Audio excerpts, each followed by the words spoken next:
ಇತ್ತೀಚೆಗೆ ನಡೆದಂತಹ ಬಂಜಾರರ ಪವಿತ್ರ ಪುಣ್ಯಕ್ಷೇತ್ರ ಶ್ರೀ ಶ್ರೀ ಸಂತ ಸೇವಾಲಾಲ್ ಮಹಾರಾಜರ ಜನ್ಮಸ್ಥಳದಲ್ಲಿ ಒಂದು ಧಾರ್ಮಿಕ ಸಮಾವೇಶದಲ್ಲಿ ಗಣವೆತ್ತ ಸರ್ಕಾರ ಮಾನ್ಯ ಮುಖ್ಯಮಂತ್ರಿಗಳು ಮತ್ತು ಉಪಮುಖ್ಯಮಂತ್ರಿಗಳನ್ನು ಸೇರಿ ನಮ್ಮ ರಾಜ್ಯದ ಹಲವಾರು ಸಚಿವರು, ಸಮುದಾಯದ ಶಾಸಕರು, ಮುಖಂಡರುಗಳು ಎಲ್ಲರೂ ಕೂಡ ಕಾರ್ಯಕ್ರಮದಲ್ಲಿ ಪಾಲ್ಗೊಂಡಂಥ ಸಂದರ್ಭದಲ್ಲಿ ಒಂದು ಘಟನೆ ನಡೆದಿದೆ. ಆ ಘಟನೆ ಏನು ಅಂತ ಹೇಳಿದ್ರೆ, ಏನು ನಮ್ಮ ಒಳ ಮೀಸಲಾತಿಯಲ್ಲಿ ಆಗಿರ್ತಕ್ಕಂಥ ಅನ್ಯಾಯವನ್ನು ಮರುಪರಿಶೀಲಿಸಿ ಅಂತ ಹೇಳಿ ನಮ್ಮ ಬಂಜಾರ ಸಮಾಜದ ಎಲ್ಲ ಸದ್ಭಕ್ತರು, ಮಾಲಾಧಾರಿಗಳು ಮಾಲೆಯನ್ನು ಧರಿಸ್ಕೊಂಡು ಅಲ್ಲಿ ತಮ್ಮ ನ್ಯಾಯವನ್ನು ಕೇಳುವಂಥ ಸಂದರ್ಭದಲ್ಲಿ ಏನು ನಮ್ಮ ಉಪಮುಖ್ಯಮಂತ್ರಿಗಳಾಗಿರ್ತಕ್ಕಂತಹ ಡಿ.ಕೆ. ಶಿವಕುಮಾರ್ ಅವರು ನಮ್ಮ ಕಾರ್ಯಕ್ರಮಕ್ಕೆ ಬಂದಿದ್ದಾರೆ. ಅವರನ್ನು ನಾವು ಸ್ವಾಗತ ಮಾಡಿದ್ದೇವೆ.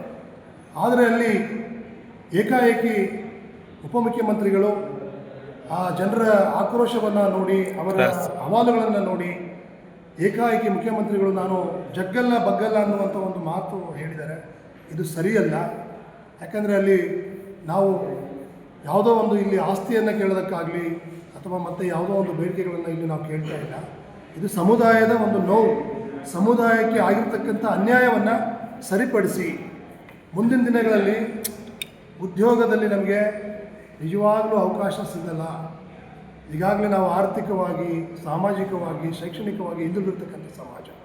ಇವತ್ತು ನಮಗೆ ಉತ್ತರ ಕರ್ನಾಟಕದಲ್ಲಿ ತಮ್ಮ ಹೊಟ್ಟೆಪಾಡಿಗಾಗಿ ಜಿಲ್ಲೆಯನ್ನು ಬಿಟ್ಟು ಜಿಲ್ಲೆಗೆ, ರಾಜ್ಯವನ್ನು ಬಿಟ್ಟು ರಾಜ್ಯಕ್ಕೆ ಇವತ್ತು ಹೊಟ್ಟೆಪಾಡಿಗಾಗಿ ವಲಸೆ ಹೋಗಿ ಇವತ್ತು ಜೀವನವನ್ನು ಮಾಡ್ತಾ ಇದ್ದಾರೆ.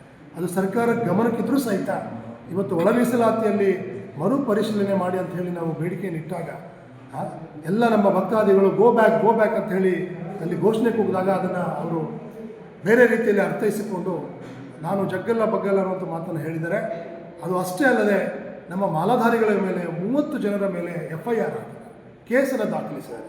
ಇದು ನಮ್ಮ ಧಾರ್ಮಿಕ ಭಾವನೆಗೆ, ನಮ್ಮ ಧಾರ್ಮಿಕ ಕ್ಷೇತ್ರಕ್ಕೆ ಮಾಡಿರ್ತಕ್ಕಂತಹ ಒಂದು ಅವಮಾನ. ಇದನ್ನು ನಾವು ಯಾರೂ ಕೂಡ ಸಹಿಸ್ಕೊಳ್ಳೋದಿಲ್ಲ. ನೀವು ಕೂಡಲೇ ಈ ಒಂದು ಕೇಸನ್ನು ಹಿಂಪಡೆಯದಿದ್ದರೆ, ನೀವು ಕ್ಷಮೆಯನ್ನು ಕೇಳದೇ ಇದ್ದರೆ ಮುಂದಿನ ದಿನಗಳಲ್ಲಿ ನಾವು ಪ್ರತಿ ಹಳ್ಳಿಗೆ ಈ ಸಮುದಾಯವನ್ನು ನಾವು ತಿಳಿಸುವಂಥ ಕೆಲಸ ಮಾಡ್ತೇವೆ. ಮುಂದಿನ ದಿನಗಳಲ್ಲಿ ನಿಮಗೆ ಏನು ಉತ್ತರ ಕೊಡಬೇಕು ಆ ಉತ್ತರವನ್ನು ಕೊಡಬೇಕಾಗ್ತದೆ ಅಂತ ಮಾತನ್ನು ಹೇಳಲಿಕ್ಕೆ ನಾನು ಬಯಸ್ತೇನೆ. ಧನ್ಯವಾದಗಳು. ಜೈ ಸೇವಾಲಾಲ್.